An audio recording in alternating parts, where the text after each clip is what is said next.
Sir, मेरा नाम जगत पाल है और मैं यहाँ पे पिछले 15 साल से प्रैक्टिस कर रहा हूँ हाई कोर्ट में और डिस्ट्रिक्ट कोर्ट में।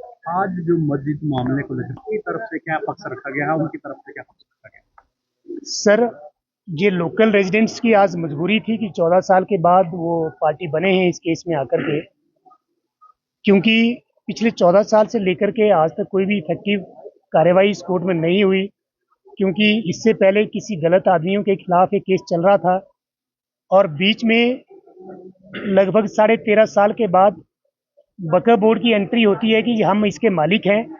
लेकिन आज जब कमिश्नर साहब ने कोर्ट में वक्फ बोर्ड से ये पूछा कि 13 साल तक जो हुआ, क्या आपको उसके बारे में जानकारी है, तो उसका उन्होंने कोई जवाब नहीं दिया। लेकिन अब वो कह रहे हैं कि जो मस्जिद है इसका जो मालिकाना हक हमारे पास है, लेकिन ऐसा कोई रिकॉर्ड वो कोर्ट में दिखा नहीं पाए। लेकिन जो हमारे पास जो रेवेन्यू रिकॉर्ड है उसके मुताबिक हिमाचल प्रदेश सरकार जो है इस ज़मीन की जो है मालिक है, और उस जमाबंदी में खसरा नंबर 36 पर जो एक मस्जिद है वो गैर मुमकिन मस्जिद दिखाई गई है। तो गैर मुमकिन मस्जिद का मतलब है कि सरकारी ज़मीन पर बनाई गई मस्जिद।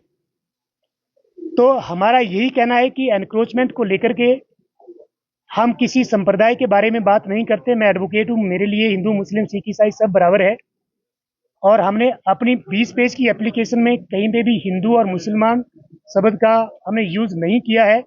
हमने सिर्फ इलीगल और अनऑथराइज कंस्ट्रक्शन के बारे में बात की है। वो किसी की भी हो, वो टूटनी चाहिए as per the bylaws of the MCs, क्योंकि जब एक लेमैन कोई लीगल और अनऑथराइज कंस्ट्रक्शन करता है तो उसका भी टूटता है।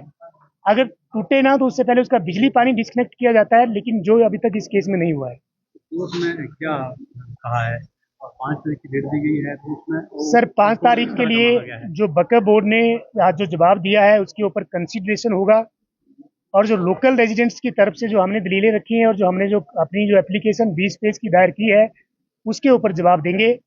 और मुझे लगता है कि शायद उस दिन जो है हमारी इस केस की प्रोसीडिंग जो है कंक्लूड हो जाएगी।